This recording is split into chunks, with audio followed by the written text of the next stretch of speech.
Good evening students, I Hemant Vyas welcome you to your English text class. Today we will start with our new chapter, The Little Bully, written by Enid Blyton. Students, once there was a small boy named Hari. He was very strong. He loved to pinch and prick every child for his enjoyment.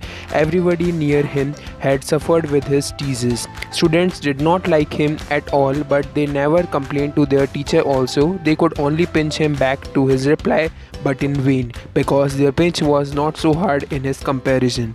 So every child hated him and tried to be away from him. One day his class went out for a full day picnic at the seaside. Every child was joyous and excited. Everyone was sitting with his or her friends in the train and having fun with each other. He had nobody to share his fun with because all were afraid of him and nobody wanted to sit beside him. Children made loud noise of joy on arriving at the picnic spot. That was a beach.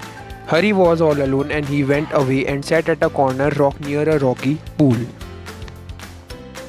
He opened his lunch and became happy to see his favorite meal in that. He didn't want to give it to anybody and finish it all by himself.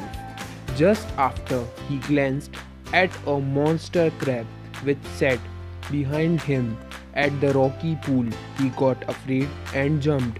The crab opened out his claws to shake his hand with Hari. On getting his hand, he opened his teeth and pinched Hari's hand. Hari got surprised and angry. He cried in pain till the monster left his hand. At the same time, a great lobster came behind and crawled near Hari. He also took out his claw to shake hands with him, but instead he pinched Hari by his claws so hard that he again cried with pain.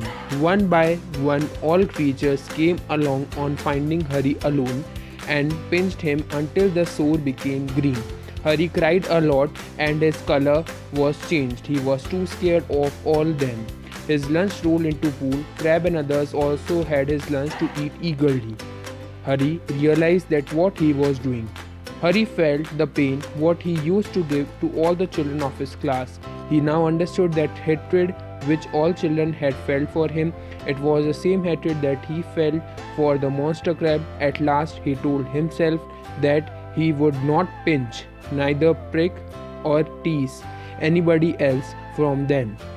So students, we learned from this chapter that we should not hurt anyone else for our own joy, as God is watching us and can repeat the same thing with us. That's all. Thank you.